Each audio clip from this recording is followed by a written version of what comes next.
Mob Crush account. Mob Crush. Not like he. Well, I guess technically he could. If we made him a person on Real News, he could be a backup. Made him a admin. And we may be live on. It says we're live on YouTube. We are live on Good morning. Good morning, sir. All right, somebody share this to Facebook. I guess we're going to do a radio show / whatever it is we're doing this morning. Hey, enable screen sharing. Oh, I will do such things, said sir. I say we keep this general vibe the entire show. Yeah, man. We're just going to be loose. There we go. Loosey goosey. Yeah, put some music in the background, bro. Yeah, we got some music. Man. Yeah, we're just going to groove into a show this morning, man. I used to use this back in March and May or whatever. Yeah? Yeah, but then I'm like, these people are from the UK, so... We'll just do a super loose version, hanging with the Real News boys. This will be called Real Friends this morning, not even Real News. Yeah, it's not even Real Friends. Different format. Different format. It's not even the same show. Not even the same show. Not even the same show. Somebody share Real Friends to Facebook real quick. I used to use this back in, so did you hear that remix? So yeah, I'm sharing it here in a second. Do it, man. I'm loving it. Zig, how's stuff your way, man? I guess it's all right, man. Mm-hmm. I guess it's okay as okay can be. All right. I like it. We're on a beer trail. A beard sale? Beer trail. Beard trail. Is that where you trail around? So you hit multiple breweries?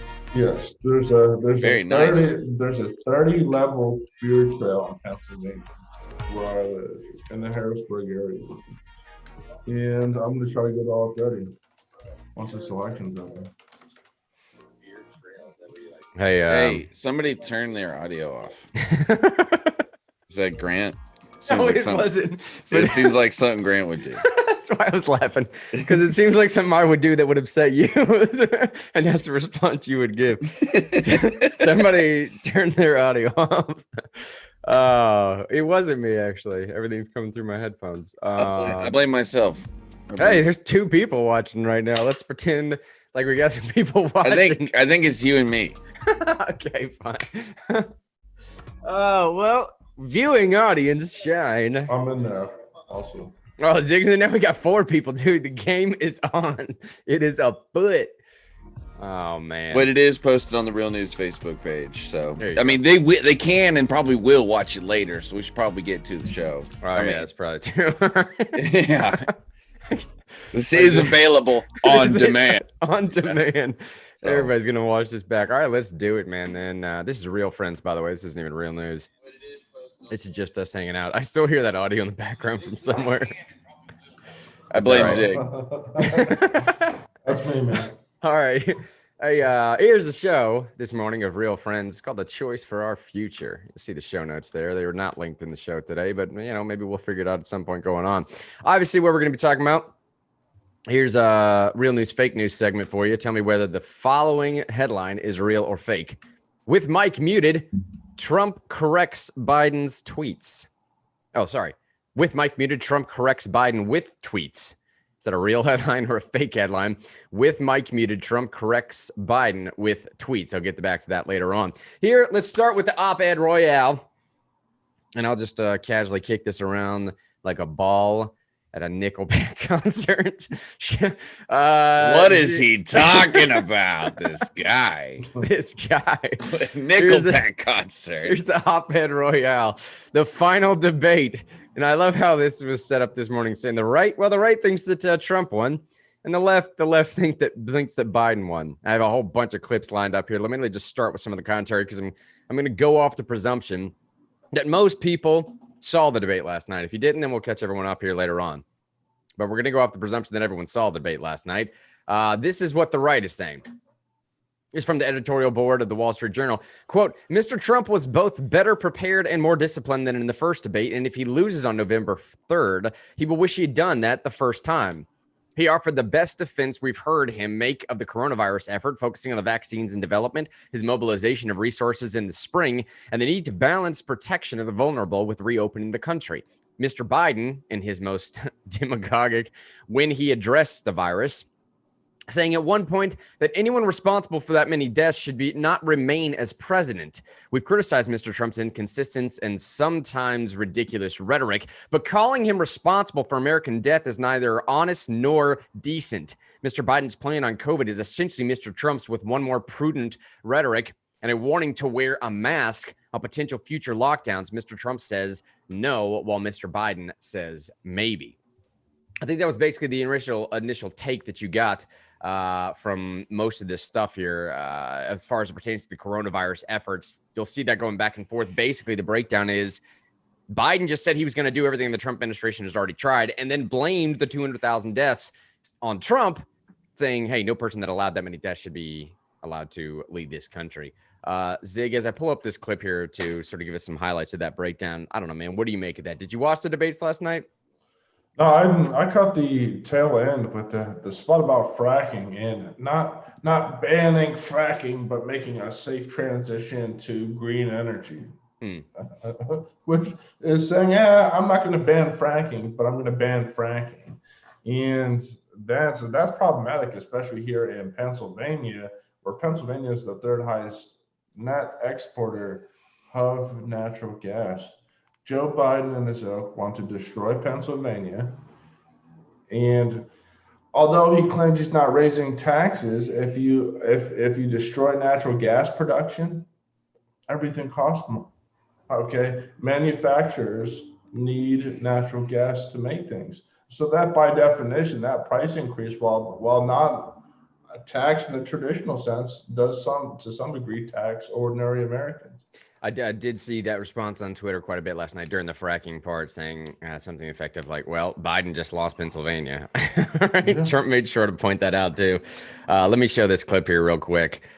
This is a little bit of what we're talking about, just some basic highlights, but starting with the original idea. Sean and Zig, tell me if you can't hear this. Here we go. We're about to go into a dark winter. And he has no clear plan, and there's no prospect that there's going to be a vaccine available for the majority of the American people before the middle of next year. Every single move that he said we should make, that's what we've done. We've done all of it. But he was way behind us. He says that we're learning to live with it. People are learning to die with it. You folks home will have an empty chair at the kitchen table this morning. That man or wife going to bed tonight and reaching over to try to touch their, out of habit, where their wife or husband was, is gone. Learning to live with it. Come on. We're dying with it. And I don't look at this in terms of the way he does. Blue states and red states. They're all the United States. They went through. All right. Now, importantly, right after he says, I don't look at this in the way that he does, blue states, red states, they're all the United States. He used that, Biden did. He used that as a setup to make the point that it's in red states that we're seeing these upticks in coronavirus cases. So it's kind of like, I don't look at it as blue states and red states. But in case we were looking at that way, it's just in the red states that we're seeing these uptick in coronavirus cases.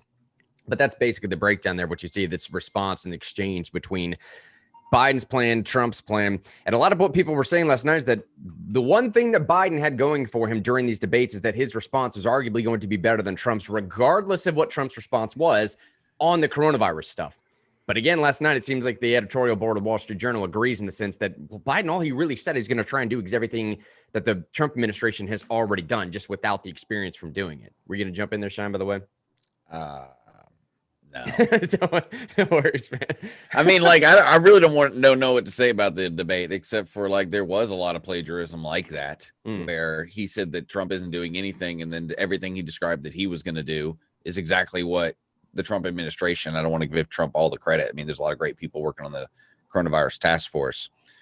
And it's just hard to imagine that he would do everything that he said he was going to do, but then do all the extra stuff that Trump doesn't even brag about, like like making all those ventilators, like not bullying all these private corporations to help, but using the bully pulpit to bring them together and talk about how it's like, hey, we're going to have to work together, this private public partnership to help with coronavirus. I mean, remember all that was going on in the beginning, all those sit down talks, people agreeing to do stuff, not having to use the force of law.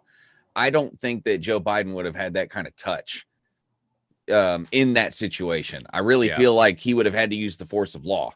He would have had to say, well, I'm going to make you do this, where that happened. I think that did happen this year, but it was very rare. And it was with PPE and with ventilators. And I think it was at one point where they said they were jockeying on price, and Trump did use force of law. Then he's like, well, you're going to do it for a cheaper price. But I really feel like it would have been that way across the board without any of that personal connection. It just would have been a mandate sent out by the Biden administration. There's all kinds of stylistic differences that I really wish that Trump had pointed out with the handling of coronavirus. He really should have emphasized, he's just saying that he's going to do everything I did, but let's talk about how I did it. I didn't do it by bullying anyone. I used the bully pulpit. I used like my words. I used networking. I used relationships, where this guy would have just passed down edicts to you. I wish that had been emphasized, because I really have liked the kind of 10th Amendment approach of the Trump administration during a national crisis, where he let all the different states do what they felt is necessary. He touched on it a little bit last night, but it was really when he was talking about the bailouts, talking about like Alabama is different than New York. And remember when he was going through that whole thing, that should have been something that he talked about during coronavirus, because that was a big plus to me, was that they did not go for one size fit all solutions. And they definitely had the ability under US code to, and I would say culturally,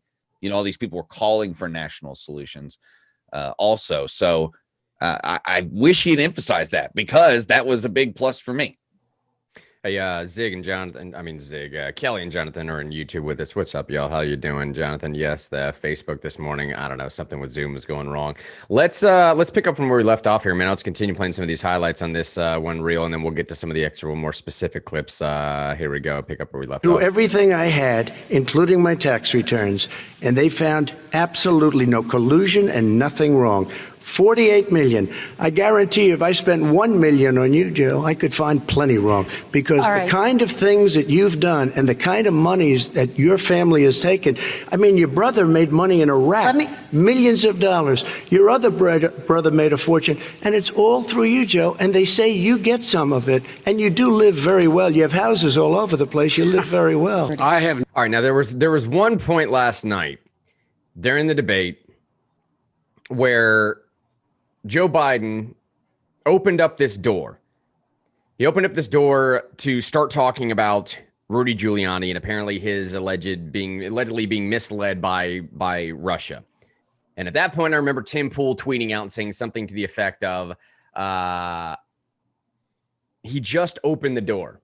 He just opened the door to all of this conversation about his son and everything else. If he wouldn't have just opened the door. And Joe Biden even said, you know what? He said Rudy. He said Rudy's name. He said, you know what? I shouldn't say that.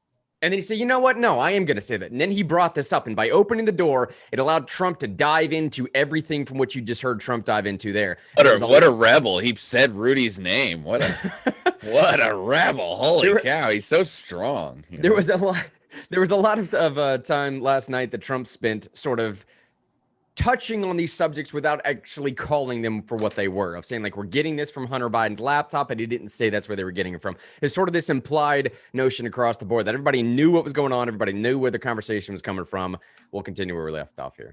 Not taken a penny from any foreign source ever in my life. We learned that this president paid 50 times the tax in China, has a secret bank account with China, does business in China, and in fact is talking about me taking money. You have not released a single solitary year of your tax return. What are you hiding? Why are you unwilling? The foreign countries are paying you a lot. Russia's paying you a lot. China's paying you a lot. And your hotels and all your businesses all around the country, all around the world. We changed the policy. Your response they to did that? It. We changed. did not. They built the cages. Who built the cages, Joe? Let's talk about what who built the cages, Let's Joe? talk about. So who built the cages, Joe, also was somewhat trending on last night on Twitter.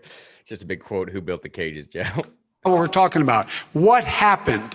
Parents were ripped, their kids were ripped from their arms and separated. And now they cannot find over 500 of sets of those parents, and those kids are alone. Nowhere to go. Nowhere to go. It's criminal. He's been in government 47 years. He never did a thing except in 19. All right, let me ask y'all about that part there, because there was a major portion last night that everybody kept focusing on. It seemed to be a major portion that social media, for some reason, was completely focused on and distracted by this aspect of who is responsible for caging the children, I suppose. And I think it's one of the situations where it's a both and type thing, and that's the frustrating part about where we're living currently in this day and age, that nobody wants to recognize that there's probably a little bit of responsibility borne on both sides of this argument, both for the genesis of it and for how extreme it's become right now. I say that just because, to the best of my understanding, the whole cage thing, the whole idea about separating children from their parents, I'm fairly certain that came from a Ninth Circuit court decision during the Obama administration. And the idea was that if you arrest parents, you cannot hold their children as well. You cannot hold minor children who've not actually violated the law. Their parents did. Their parents forced them to come along, but the children themselves cannot be held. So the question then became the same. It's a hell of a presumption, like they were kidnapped or something. Well, because technically the kids, if they're crossing the border, would have been violating the law, correct? Well, I guess so, but the idea that's a hell of a presumption. Yeah, but from the court, it's like a reasonable third world child wouldn't want to come to America, right?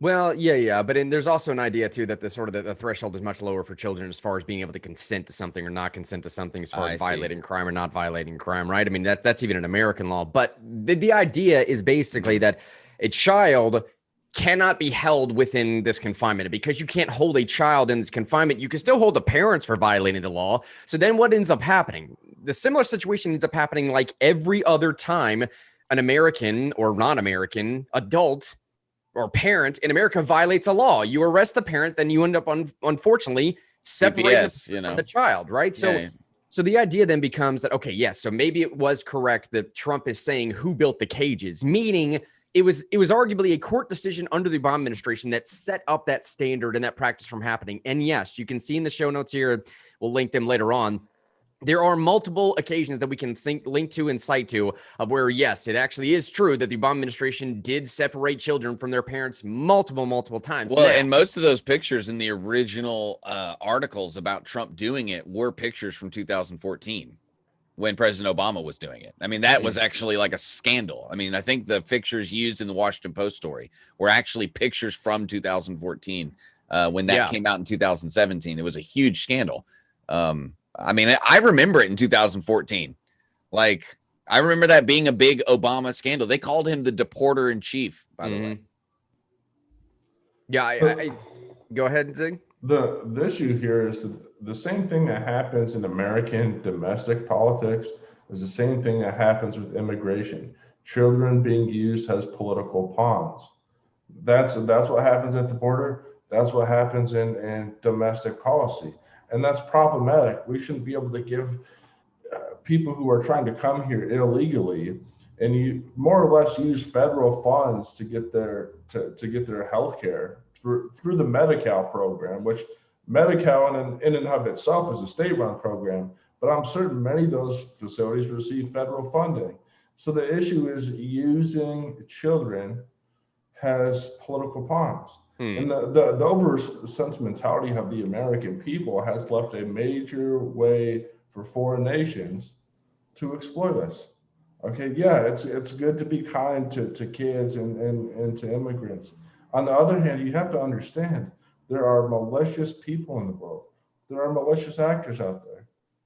And many of the folks who run the government south of the border are malicious.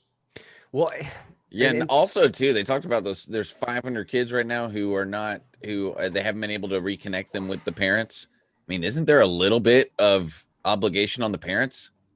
And two, would we change American foreign policy for 500 kids? I mean, really? Like, are we going to change policy for 360 million people over 500 kids? Like the fact that we've had like over 25 million illegal immigrants come here in the past 20 years or so. Like, that's the exchange. We either like make sure 500 kids find their parents, or 25 million illegal immigrants come across and lower wages for the lowest income people in the United States. Not to mention, a lot of them die on the way here. They drag their children across deserts when they could just like get asylum or ask for a green card in Mexico, like they're doing now, in a much safer place. You know, I mean, it's safer than the desert. It's safer than the middle of nowhere. And I think discouraging this kind of behavior where kids end up without parents, like when we're just trying to follow the law and do what the courts tell us to do, that's a bad system. Like it needed to be discouraged. And it's also a law enforcement action, right, Grant? And part of what law enforcement does when you can't always arrest the problem to death. Sometimes you have to use deterrence. And actually a lot of laws are built on deterrence. And if there's any action that's going to help people trying to come to America, it's discouraging them from crossing a huge desert in Mexico and then another huge desert once they get on the other side of the border, where many people die. Many people die. What you just touched on is the nuanced difference between the way the Obama administration and the Trump administration handled this. This is where I'm saying I think both sides had something they were correct about and both sides had something they were incorrect about when it pertains to this argument in general and what happened last night. So it is correct that the Obama administration arguably started this program, or at least built some of these cages, or at least the court decision came down during the Obama administration. I think that's the more accurate way to say it is, okay, if you don't want to blame it on Obama, you don't have to, but it was a court decision that happened under his administration, and they did use that court decision, and it did end up enacting or outworking itself to separate children from their parents. Now, I don't know if I could definitively say that the Obama administration used that as a deterrent for people coming in to this country. I can say that the Trump administration, through their zero tolerance policy, as Shine just mentioned, was going to use that, or did actually use that policy as a deterrent for people coming in here. But to help prove some of this point, this is another video that was circulating last night, just so everyone's on the same page here. Listen to this. This is a little while back, but the context is set in the interview itself. Here we go. There's a photograph from 2014 that has suddenly gone viral again this week, that shows you at a holding facility walking past what appears to be children in cages. Would you take us to that moment? What was the situation that day?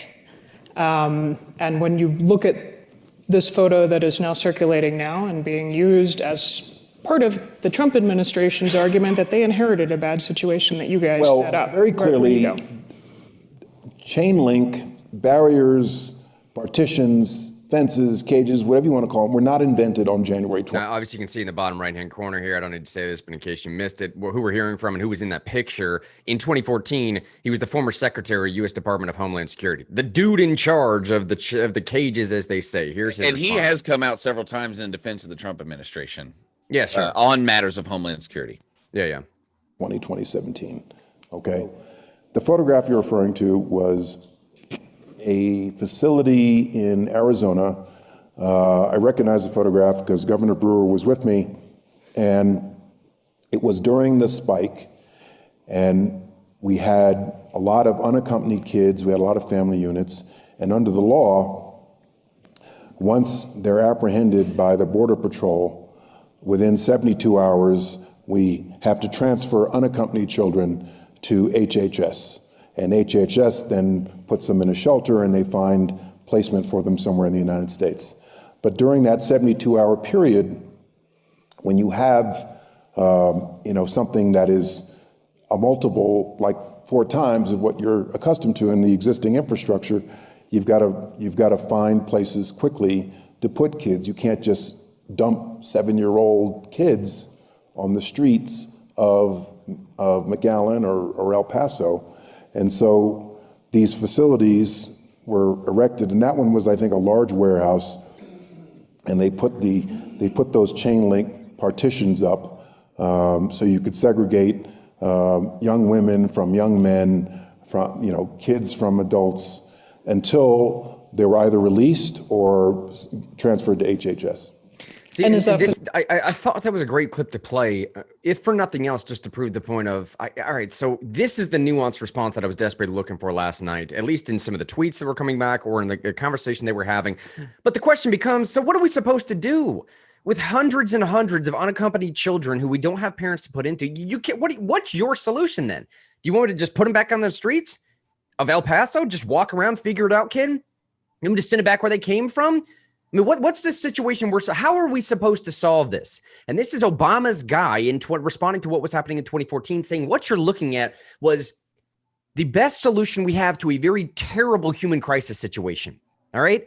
And I don't know if Trump is handling the rhetoric that much better, but I think there is a nuanced way to approach this situation where it's not just like, I was seeing people last night saying that something to the effect of, Trump has more concern for birds being killed from windmills than he does for children in cages. Like, goodness gracious, dude. Do you actually believe that? I mean, do you genuinely believe that? There were a lot of there's a graphic going around right now, Grant, of all these blue check marks, like 15 of them, who literally don't know what the term coyote means.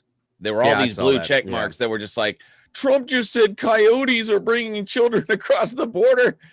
Can someone explain to me what that means?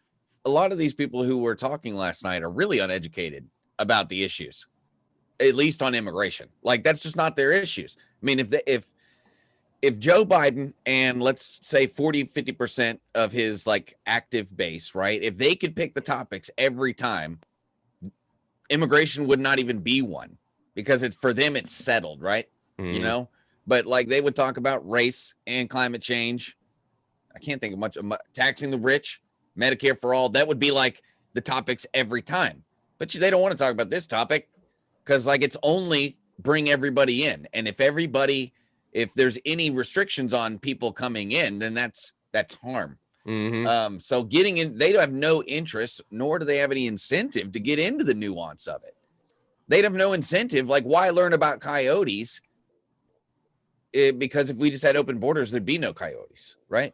Well, part of the truth, though, David, is that you could loosen up some of the restrictions to people coming in or trying to come in legally, so that way you can better deter those who are not coming in legally. Positive deterrence would be great. From what I understand, from what I understand, you have a time period of 10 years to be able to get a green card. 10 years. That's simply not going to be sustainable for these people. If the time limit was shortened and things were sped up, then you could have the good people come in, and then you'd have more resources to deal with the bad. Some people might not like that because they think, well, anybody who comes from south of the border are trying to exploit some labor situation, but we need to be honest about labor in America. Most people don't want to do labor here in America. That's the honest to goodness truth. Well, maybe they should quit going to these brainwashing colleges and get a real job and turn in a screwdriver. Right, right. But until that changes culturally, people here don't want to labor. Our public school system is very hostile to people wanting to be able to do labor. It'd be a lot bigger incentive if the average entry level apprentice job was around $15, $16 an hour instead of 11 or 12, though. And a part of that is the wages being driven down. But I also believe like you could fix the problem you're talking about with a merit-based system. It's like you get points. Like if you know English, you get points. If you have a degree, you get points. If you have skills, you get points. And you get brought in based on how many. We want people who have these amount of points, and it's mostly because like all these points don't add up to the ideal American citizen. They add up to the things our market needs. So maybe you get more. It's like maybe we need more plumbers. So you get bonus points if you happen to be a plumber. Maybe we need more programmers. Maybe we need more steel workers, whatever. And then like, I think we do it based on that. And I would say generally people with skills, people with wealth are less likely to be troubled people who are tied to MS-13 or something like that, some kind of bad person. If you're coming in with a little bit of wealth, you're unlikely to come in and start committing crimes. So that I like the merit-based system idea that Australia's been exploring. Well, but again, Americans don't want to do labor. Our school system would be set up to be more conducive towards labor's development and growth. It's not. You could set up a school system where like in Germany, you could graduate and make $15 an hour. That happens in Germany. But Americans, especially unions, are specific, forgive me, the teachers' unions, are especially resistant to giving up any kind of control to the labor market. And until that changes, we should relax immigration standards to make it easier for the good people to come in. And then with that being the case, there should accordingly be fewer children in cages. By definition, if you let them and their parents come here legally. Kelly said in That's Facebook, by social. the way, or Kelly said in YouTube, by the way, yeah, where are the parents searching for their missing children? Jonathan said exactly, Shine. Kelly said, yeah, that's dumb. Coyote has been a term used for a while now. They know.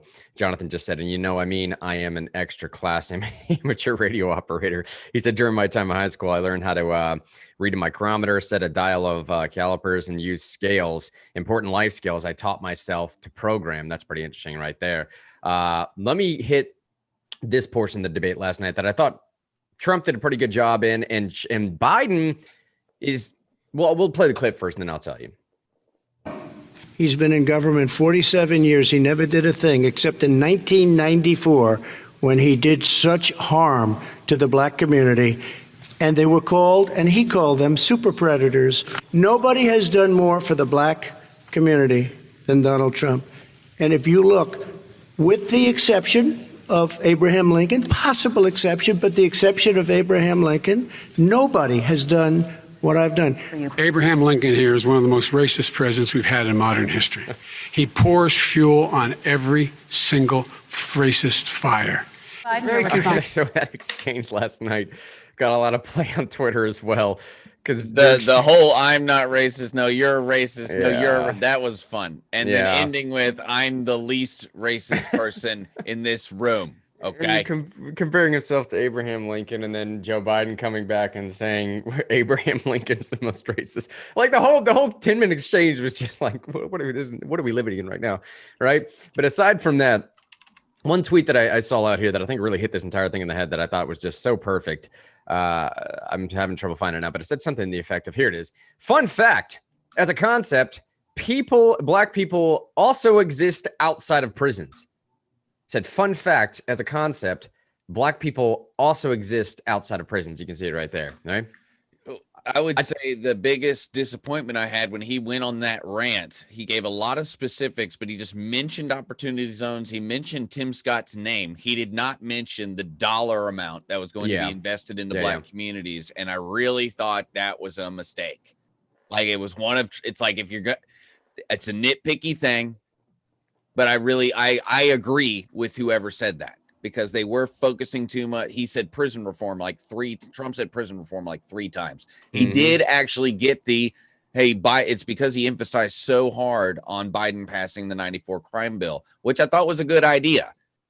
But he got stuck in that space of prisons, prison reform, sentencing reform, and he really should have gotten out to it should have been a whole, I'm just fixing the problems the Democrats set up in the 90s. Yeah. And we've moved on beyond that.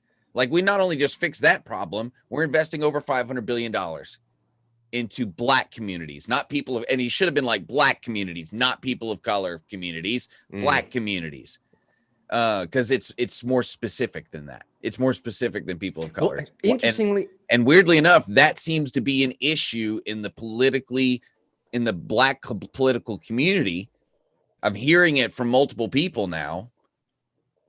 Ice Cube being one of them. Like, we're tired of you guys talking about people of color. We want you to talk about black people. Yeah. It seems like just another way to keep us placated or something like that. Well, in the I don't want to speak for anybody. I'm just saying that's what I've heard. He did hit Joe Biden last night with this idea of like, look, man, you're responsible for a lot of what's going on with the prison system right now, due primarily to the 94 crime bill. And Biden's response last night, much like it was last week during the town hall, was to recant the 94 crime bill. He said, look, we got it wrong. Me and all 100 senators that voted for this thing, we all got it wrong. It was bad policy. And he said last night, almost verbatim, especially pertaining to the cocaine laws, meaning that you were disproportionately prosecuting and putting a higher sentencing rate on crack cocaine as opposed to powder cocaine. We all know exactly the reasons why people were doing that. Let's not come on. Anyways, but he admitted the fact that he got that wrong, right? And then Twitter went wild with the idea of like, hold on. So the only things that Joe Biden's accomplished over the last 40 years now, he's saying he accomplished in the wrong way. And Trump capitalized on this idea to say, like, well, listen, what are you going to do different? You've been here for 50 years, man, 47 years an elected representative or whatever it might be. If you haven't gotten it correct in 47 years, why should we trust you now? Will you say you're going to get it right in the next 4? It's just like I don't understand. I just don't understand. Last thing I want to bring up here, and then I want to hit one final thing. By the way, it did go. He was on the Judiciary Committee, and it went through his committee in 1994. To say that he and all other 50 senators or whatever got it wrong. I believe they had the Senate in 94. Yeah. So he would have been in a position of leadership. He'd been in there for 20 years. I don't know if he was the head of the Judiciary Committee, but he would have been in a position of leadership. He would have actually been one of the people to kill the bill. Yeah. He could have killed it. I think so. Like, I think it's worth pointing out that he wasn't just in the Senate in 1994. He was in the Judiciary Committee. That's the one the 94 crime bill went through. And I don't know, there has been kind of an effort by Vox and other, like just me doing a quick cursory Google search, people trying to whitewash that he had his hands on the bill, probably added amendments, probably introduced amendments. He wasn't a hands-off guy in the Senate who cast one vote. He might have cast multiple votes for the 94 crime bill when you include amendments and things like that. Well, we should also take a moment to describe other racist policy. For example, minimum wage is actually a discriminatory wage. It's been proven through history that setting the minimum wage to start with has disproportionately hurt people of color. That's a fact. And then you go into cities and the inner city zoning laws. Zoning laws disproportionately affect people of color because when they want to advance and they want to get out of a bad neighborhood, well, there's been all these rules and regulations that make the cost to move anywhere that much higher. Why don't we talk about that? Why don't we talk about the excessive urbanization of America, where you have wealthy people around very poor people, often people of color, that leads to more violence because when there's a higher disproportion between wealth and poverty, you have violence. And coincidentally, all those things happen to be in very liberal areas. Yeah, we have to talk about the racism of those policies. And to Shine's point here, I mean, even a Vox article, September 29th, 2020, indicates the exact same thing that Shine just said. I'll share the screen here. You can see it. Look, the Violent Crime Control and Law Enforcement Act, now known as the 1894 crime law, was the result of years of work by Biden, who oversaw the Senate Judiciary Committee at the time, and other Democrats. Yeah, and according to Wikipedia, he was actually the one who drafted the Senate version. I was going to say, I'm pretty sure he sponsored the Senate. No. Like, sponsoring's one thing. Like, well, I guess it's kind of the same thing. But, like, he wrote it. Yeah. Like, he wrote the Senate version. Yeah. So that's important to point out. There's so many people like glossing over it, and it's just it's worth saying, especially considered so many of those things were reversed with the First Step Act. Yeah, I want to pull up one final thing to what Zig brought up at the very beginning of the show, and then I want to end with a story that I saw trending again. On trending is a strong term. I just saw a few people post about it on Twitter, and I just want to get these two guys' takes on. So this is what Zig brought up earlier. This tweet right here. Joe Biden just lost Pennsylvania. Why did Joe Biden just lose Pennsylvania? Well, at some point, they started asking Joe Biden about his stance on fracking. And he did this weird little like sideline dance of, I don't know, am I for fracking? Am I against fracking? And I think he eventually fell on the idea that he is for fracking as long as it takes place on privately owned land, but he is against fracking on land that's federally owned. Now, try and make heads or tails of that if you want to, that's fine. But what started trending on Twitter as of last night was these types of videos, which is only adding more confusion to what's going on. And especially Joe's stance last night to what Zig is saying is, did he just lose Pennsylvania's vote? Here's some of the stuff that we're trying to figure out from previous debates. Would there be any place for fossil fuels, including coal and fracking, in a Biden administration? No, we would work it out. We would make sure it's eliminated and no more subsidies for either one of those. I guarantee we're going to end fossil fuel. No new fracking. And I'd gradually move away from fracking. And I think it's critically important on day one that we end any fossil fuel leases on public lands. What about, say, stopping fracking and stopping pipeline infrastructure? Exactly. They want to do the same thing I want to do. They want to phase out fossil fuels, and we're going to phase out fossil fuels. There's no question I'm in favor of banning fracking. All right, now the ominous music in the background is a little bit much for me. Fracking is gone. But I do want to ask Zig. I think the ominous music is appropriate. Yeah. The fact that we have fracking The fact that the oil industry of the past 10, 15 years has grown exponentially has made America safer, has made utilities cheaper. It's almost made natural gas free. Like natural gas is so abundant right now that they're having trouble monetizing it because there's such a high supply.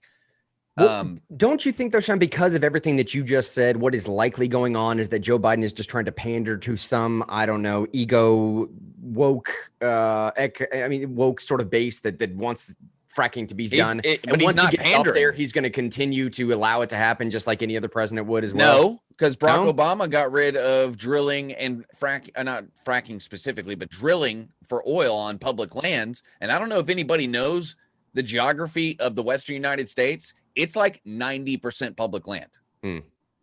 Like most of the Western United States is public land. And there's not a whole lot of oil in Tennessee.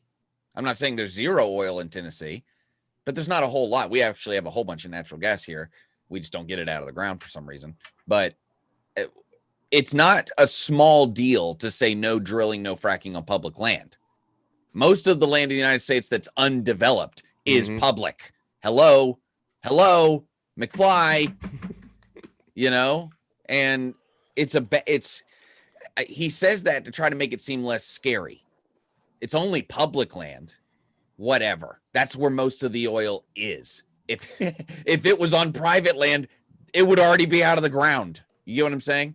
And all this sweet crude in Texas, that's on public land. The stuff where the byproduct of pulling out the oil is basically free natural gas. And then it's super inexpensive to, what do you call it? I was going to say develop. That's not the right word. It goes from oil to gasoline, and that process is called refining. Yes, yeah. It's super cheap to refine.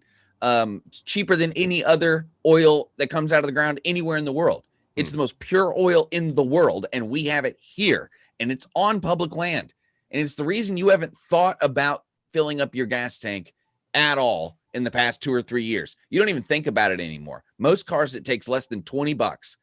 I mean, unless you're driving an SUV with like a 1 million gallon tank on it. But if you drive a little 4-door sedan, you don't even think about gasoline.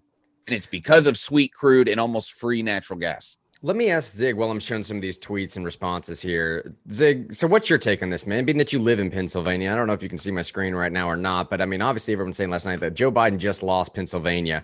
You can see some down here. Some people say, and at this point, he's lost Delaware. You can see some more people down here in Texas and Arkansas and Dakotas, and both the Dakotas, I guess, in Oklahoma. I don't know, Zig, what do you make of it, though? Is this going to make a major impact on the Pennsylvania vote, or did people already decide before? It's not that it needs to make a major impact on the Pennsylvania vote. We probably, the current president probably only needs maybe 40,000 voters. He won by that margin last time. The issue is that in Pennsylvania, we are the 3rd highest exporter of natural gas. So it would decimate our industry completely. 2 is that it seems like folks are catering to a green religion. Okay, and when they start talking about banning fracking, people who worship Mother Earth, I worship this tree, I worship this great holy rock. That's no basis for policy. Tree worshiping, tree hugging. There's no basis for that.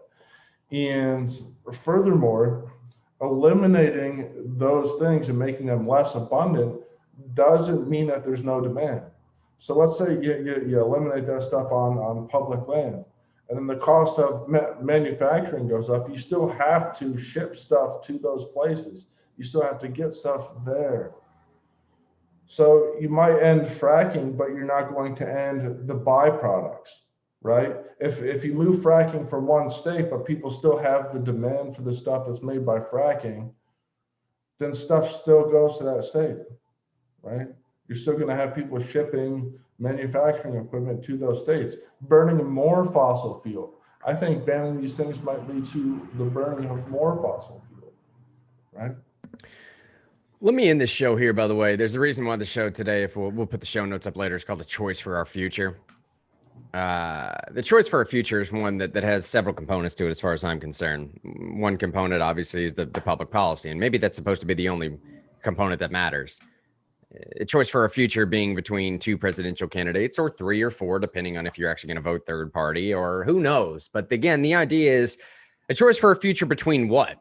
Between just Democrat, Republican, between just two different guys, between just policy, just politics. And I'm going somewhere with this in the sense of what I saw circulating around some Facebook people that I follow and some people that I follow on Twitter last night, and some folks that I actually went to do my Bible training with back in the day, was this, what you're seeing on your screen right now. A resolution of moral character on public officials. Now, this, as you can see, the date coming out June 1st of 1998. We all know exactly what was going on in this country when it pertains to presidency on June 1st of 1998, or at least just 1998 in general. We know what we just sort of all dealt with, And I want to read through just some of this and get these guys' takes here and on just where do we think we are now when it pertains to morality in the Oval Office and sort of a moral character or there's a certain threshold of moral character that a public official must meet in order to serve as the president? Is that even there anymore? Does it even matter anymore? Because some of my Christian friends now are using this declaration by the Southern Baptist Convention, again, issued in June 1st, 1998. They're using this declaration to do one of two things. Either to, one, indicate that you just should not vote at all, because at this point, no one even gets close to these measures. No one, meaning either Biden or Trump. Neither of these two men gets either close to these measures at all, or arguably that Biden gets closer to these measures than Trump does. And I'm telling you, these are folks that I went to study with to learn how to do ministry. And these are head pastors of churches. These are children's ministers. These are youth pastors. These are worship ministers. These are folks that are not just strong Christian believers. They are folks that are serving ministry right now. Now, that is a qualifier or a strange way to qualify. I'm just saying it came from a Southern Baptist seminary. These folks that I'm talking about, we all went to a Southern Baptist seminary. This is from the Southern Baptist Convention. Here's what it says. Whereas righteousness exalts a nation, but sin is a disgrace to any people. Serious allegations continue to be made about moral and legal misconduct by certain public officials. And the Bible calls upon all citizens to submit themselves to their governing authorities as ministers of the Lord. Scripture further teaches, whoever resists authority has opposed the ordinance of God, and they who have opposed will receive condemnation upon themselves. Now, jumping down just a little bit here, you can read some of the stuff for yourself. Some journalists report that many Americans are willing to excuse or overlook immoral or illegal conduct by unrepentant public officials so long as economic prosperity prevails. Some journalists report that many Americans are willing to overlook immoral or illegal conduct by unrepentant public officials so long as economic prosperity prevails. Tolerance of serious wrong by leaders and the conscience of the culture spawns unrestrained immorality and lawlessness in the society. It surely results in God's judgment. You see the links right here. Again, we can go on for a little bit more. Going on to say, therefore, be it resolved that we, the messengers of the Southern Baptist Convention, yada, yada, yada, here's the place, time, affirm that moral character matters to God and should matter to all citizens, especially God's people, when choosing public leaders, and that we implore our government leaders to live by the highest standards of morality, both in their private actions and in their public duties, and therefore serve as models of moral excellence and character. Now, you can read the rest for it if you want to. I'm putting these two guys on the spot a little bit here.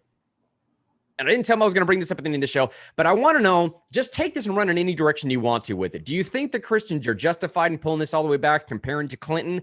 Do you think that it matters at all? Do you think times have changed in some sense? Do you think there's any type of moral concessions being made at all? What do you make of any of this type of stuff, man? Let me kick to Shine first if you want, and then we'll go to Zig.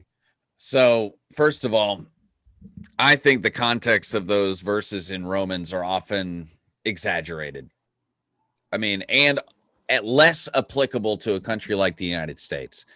Paul was dealing with an emperor of Rome. He was also dealing with a highly nationalist Israeli population that was on their way towards a destructive, I don't know what you'd call it, rebellion against the Roman Empire. I mean, what, like 30 something years after he wrote that, over 1.5 million Israeli Jews and Palestinian residents and Greeks were killed in Jerusalem leading up to that.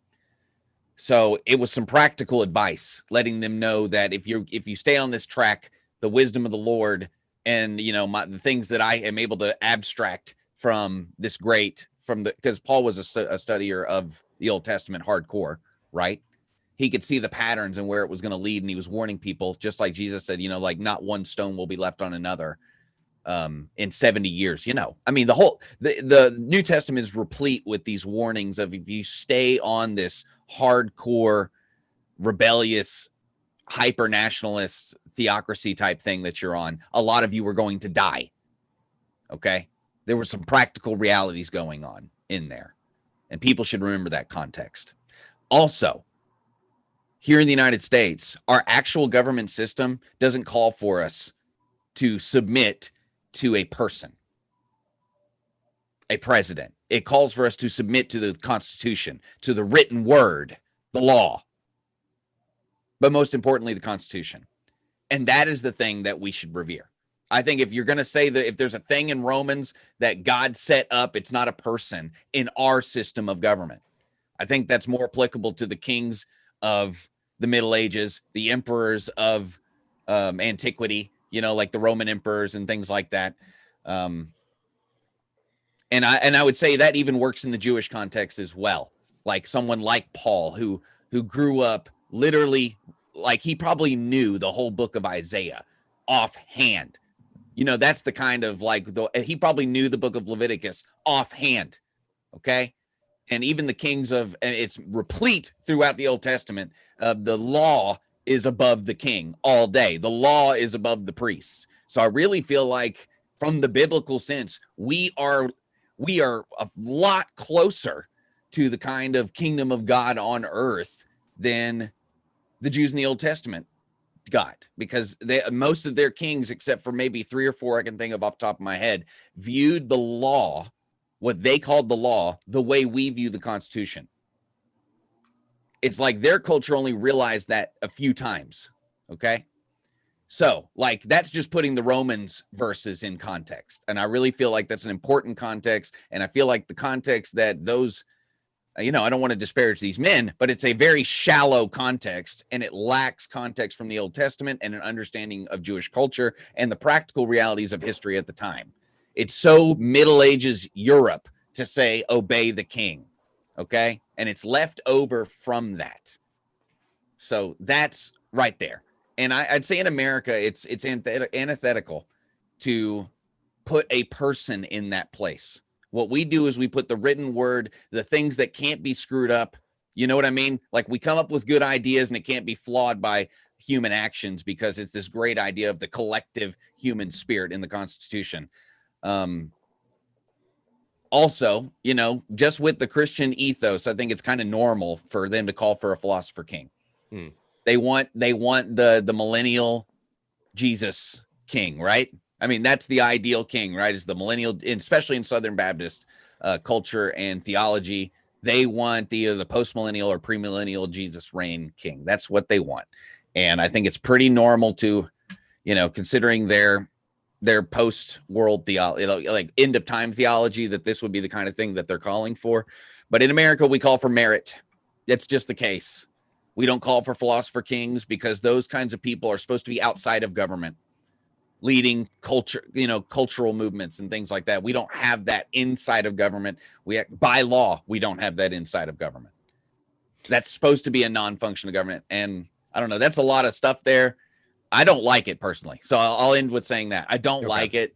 And I felt like that kind of attitude is something that bad people use against Christians often, because it's so much easier to lie and say you're a good person. It's so much easier than actually being a good person. And Christians are so of that type are so ready for the virtue signal that they don't do any follow-up. And I think it's in that case, and with that being said, I wonder how they're going to feel about this stuff about Biden and his son and the underage girl stuff. Well, and see, that's what you bring that up. That's why I was saying that some of my friends are using this to indicate that people just should abstain from voting altogether, because nobody meets this mark right now. And Shine, let me just clarify one thing you said before. You said you don't like this happening in 1998 now, or both? Actually, you just don't like this at all as a general sentiment. I think this is a feeling that can be over. Like if you are saying, well, what we need is a good and moral person in the White House, then you will be manipulated. Oh, I hear That's you. what Okay. I'm saying, is that it's just too easy to manipulate people this way. It's not the best measuring stick. What you should be measuring is competence. What you should be measuring is merit.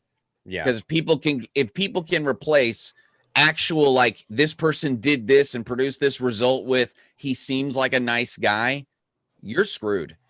You are just asking to be manipulated. And I feel like Christians have been manipulated multiple times just within my lifetime. And also man, isn't it kind of weird to be like, man, we used to have this, whatever. We had a president who literally shot 46 people. Andrew Jackson had 46 duels to the death during his lifetime. Not necessarily while he was president, but he did have a couple duels while he was president. I mean, go back and read the newspapers from John Adams and Thomas Jefferson. It was not the world that they think exists, never existed. It's always been, elections have always been nasty. And it's because there's not this pomp and circumstance. It's because when you get right down to it, when you get all these people invested in the outcome, it has to be about practicality. You can only have those moralistic things when it's a smaller group picking it. Zig, what's your take on this, man? Especially when it pertains to something like here at the very end where it says, be it finally resolved. This again coming from Southern Baptist Convention 1998, entitled Resolution of Moral Character of Public Officials.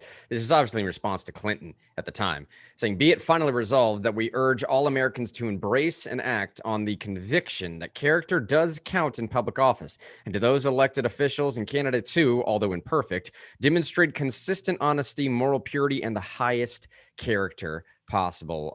Zig, what do you make of this whole idea, buddy? Isn't it a blasphemy to worship the president because we have a hole in our heart where religion used to be? Isn't that blasphemy? Isn't that to some degree apostasy? Shouldn't we do more to restrict the power of the president so people can go back to worship and find their true religion instead of at the hands, or forgive me, the feet of members of the Oval Office? Isn't that the biggest problem here? Shouldn't people be concerned with how the media is consistently creating a religious-like, cult-like figure that's designed to replace and destroy religion for the sake of profit, for the sake of CNN, Fox News, to sell people advertisements? Shouldn't that be the real Christian concern here? I hear you, man. I mean, look, to be fair to Zig's point, I completely agree with that first sentiment for sure. Of the idea of it, shouldn't the bigger question here be? I mean, I posted this last night in Real News saying, here's what the correct answer should have been to most of the questions asked during tonight's presidential debate. And then I made a hypothetical quote saying, that's not my job to handle. Do you really want me to have that much power? Tell Congress to do its job or let the states figure it out. If either one of those candidates would have said that as an answer, I would have been absolutely floored. And I think to Zig's point, the idea is basically, look, I think the better response of whether we have a religious or an irreligious president, whether he has moral character or not moral character, maybe in today's day and age, the better response is, shouldn't we just remove this man from, just remove a little bit of the power that he has? I think we've become a little bit too, look, man, maybe we've created an idol out of the office. And I don't know, maybe we're starting to create idols out of these men. Right? Absolutely. You don't think JFK was worshipped as a martyr? No question. You don't think he's still revered that way today? You don't think that we have a Saint Bernie Sanders in the hearts of young socialists, where religion used to be? Well, and man, those people are just taking Romans out of context and taking the United States out of context. The authority in the United States, all power derives from people in the United States. The people are the authority. And the authority that gives the people authority is the Constitution. You don't take oaths to the President of the United States, do you, Grant? Mm-hmm. You take an oath to the Constitution, do you not? Right.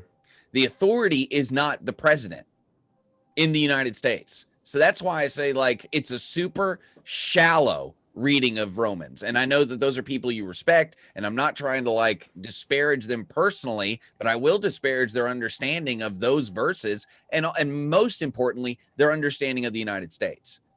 Because I can't stand it when people try to bring Middle Ages theology into America. We crossed an ocean and fought a revolution to get rid of that thinking. Look, part of the reason why I brought this up this morning is, and again, we're a little bit over time here, but part of the reason why I brought this up this morning is just to kind of make the case that I think it would arguably be the healthier approach for Christians and Trump supporters at this point to admit to the fact that, look, man, whether you want to call them moral concessions or not, I don't know. But at some point, there was a transition from what the SBC did here in 1998, saying this is what we want, and then Trump being elected by some of these same people. Okay. I mean, if you really want to run this down, the point I'm making is that I don't think Trump or Clinton or Biden or anybody that we've had in that position for the last 40 years, 50 years almost, call it 60 years, I don't care. I don't think there's been a president in my lifetime or even the lifetime before me that has fit anywhere close to what these standards should be. Now, as far as having them an ideal that we should shoot for, that's not even what I'm making a comment on right now. All I'm saying is that I think for the time being, it would be a healthier approach for some Republicans to stay like, okay, but look, maybe we did make moral concessions. If this was the stance of Christians, or at least the Southern Baptist Convention in general by 1998, we're certainly not here now. Because if we try and do the same thing and re-elect Trump again, it's probably not going to fit in with some of this stuff. Although Perfect and Karen demonstrates consistent honesty, moral purity, and highest character, it's just not the game that's being played right now. And I don't know if it's a game that should be played or not, but the point I'm making is I think in general, one thing we should look to is, look, man, stop looking to your elected officials to tell you what your religion is going to do. Maybe take some of the power away from that and maybe put some of that power in changing hearts and minds back into the institutions that were meant to do them in the first place, right? Put that power back in the institutions of the church. And maybe Christians in general, take a little bit of charge and take a little bit of responsibility for yourself, for your faith, and for the faith walk of those people around you. For the process of sanctification that really needs to be enacted out, I just don't think we're going to get it from a president. And again, I'm not even making the commentary right now as to whether that's the best thing or the incorrect thing. I do think you can make several biblical arguments that whether it's Biden or Trump, God will use that individual somehow. God will use the leaders of all kingdoms, of all nations throughout all time, in my personal opinion, to enact whatever his glory is going to be. That I think we can be rest assured upon.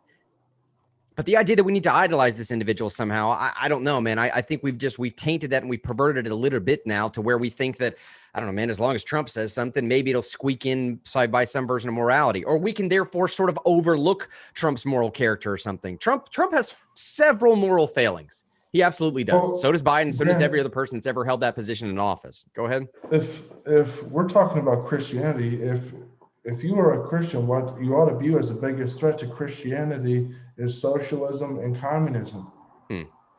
Not only for people who would normally, under normal circumstances, without socialism or communism existing, being Christians, but also the persecution of Christians.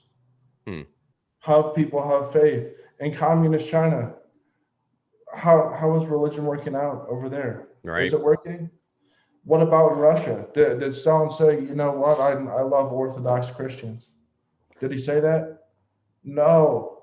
And so anything that's going to further lead us down the path of socialism is what Christians ought to predominantly be concerned with. And there's one candidate who will say, I'm kind of socialist, I'm kind of not.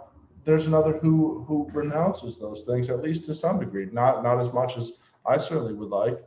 But again, Christians ought to be concerned with socialism and communism. That's I would add to that, Zig, they should also be afraid of theocracy. Historically, before this century, that was the number one kind of government that killed Christians, was theocracies. And still, I mean, Saudi Arabia is just as dangerous for a Christian as communist China, if not more so. And I feel like this document is basically calling for theocracy, Grant. And Christian, and I was going to say too, this reeks of a people who've never been persecuted. The Southern Baptist Convention reeks of a lack of humility and a people who have no memory in their institution of ever being persecuted. You know what religions in the United States who have been persecuted, you know what they say about the president? We'll pray for him. And that's about it. Go ask the Mormons, you know? And honestly, I only thought of that because that thing was written in Salt Lake City. Like the Mormons, thousands of them were killed in the 1800s. And you know what they do? Keep their nose out of government. And they say, we'll pray for the president. We'll meet with them. You know, we'll talk to them. We'll share knowledge. but they don't sit around moralizing and wagging fingers because they're afraid one day, because they know the way religion can turn and the way other people can turn on religion. And I think the Southern Baptist Convention needs to be focusing on their members. They need more of them. They're hemorrhaging them every day. Well, they're getting lost to socialism. Yeah. Okay. Christian. Well, that's its own kind of theocracy too. And maybe that's the appeal. Maybe that's the appeal. It's like, I'd rather be a moral socialist than, this crazy capitalist, something like that. There's some kind of false dichotomy in their head. But the grant too, we've talked about it off the air a lot of times. I know we're kind of getting in religion, but moralism will not take you closer to God. And I really feel like this is moralism, and I don't like it. I just don't like it at all. They need to focus on getting their people to a close relationship with God and making their institution better. Well, but here's what I'm saying, man. I think, again, this last resolution here that they make too, I think this resolution is something that most people, left, right, Democrat, Republican, doesn't matter, religious, irreligious. I think that resolution right there that I've highlighted on the screen is one that people could typically agree with. That we urge all Americans to embrace and act upon the conviction that character does count in public office, and elected officials, candidates who, although imperfect, demonstrate consistent honesty, moral purity, and highest character. I mean, of course, man, that seems axiomatic almost. I mean, it seems true on its face. And I think if every American were to pursue this ideal within Christianity or otherwise, above all else, we would be a much more prosperous nation because of it. Now, I personally believe if you pursue that within the realm of a Christian worldview, you would be even more prosperous of a nation. But nevertheless, the point that I think I'm making today is that, like, look, man, I think market forces have just twisted and tainted and perverted so much right now that this document is just, I don't even know. I'm not sure it's how worthwhile it is currently. At one point, I think it will be again. But the point I'm making, Sean, is that, look, all this stuff I think is correct.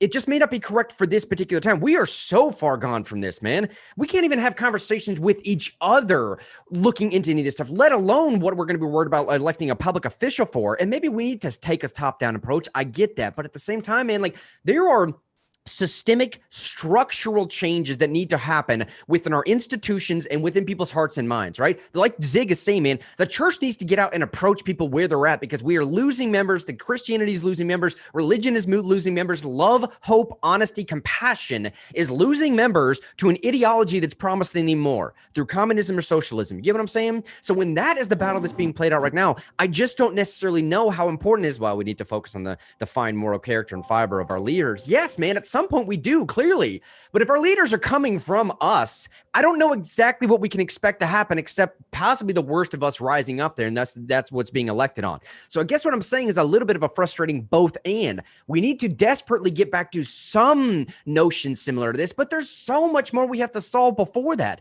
before we can even take ourselves honestly about wanting to consider this. And to throw this out there, some justification to vote for Biden as opposed to vote for Trump, or some justification to not vote at all, I don't know, man.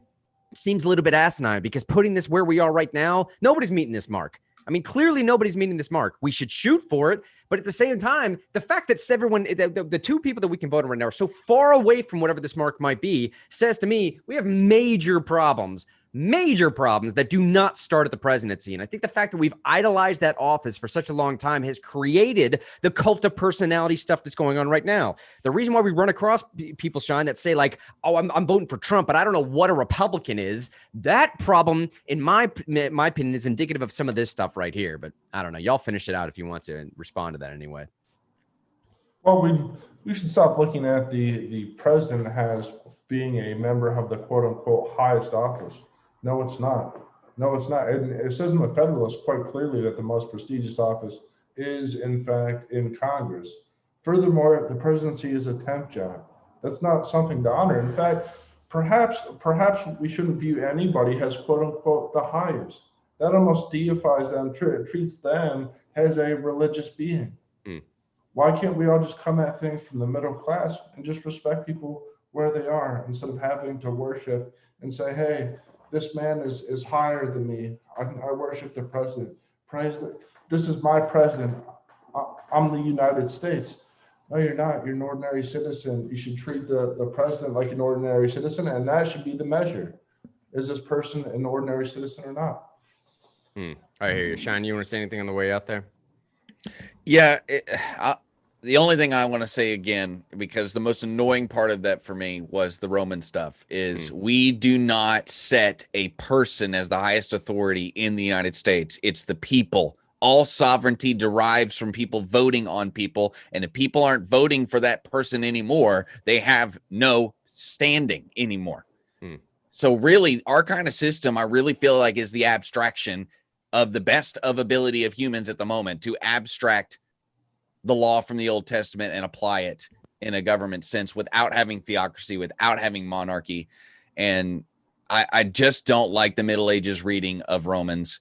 But that kind of plays into the point you were saying too. It's like, we all just need to try to be better instead of projecting on the rest of the world and what we perceive to be the hierarchy and say, well, the person I look up to should be better. And it's like, well, start looking up to Jesus then. Yeah, man. Yes, exactly. And quit projecting. And you have a lot to work on in your life, because no one's perfect. Everyone's struggling. It's the way it is. None of us are doing this exactly right. Yeah. If you don't like who you're looking up to, then look higher. Yeah. That's what I would say. All right, y'all. I'm going to end it there. It's going to be a super abrupt ending because, I don't have the music queued up or anything like that. So it is what it is. All right, y'all. We're out for today. Zig, myself, David Chan Thompson.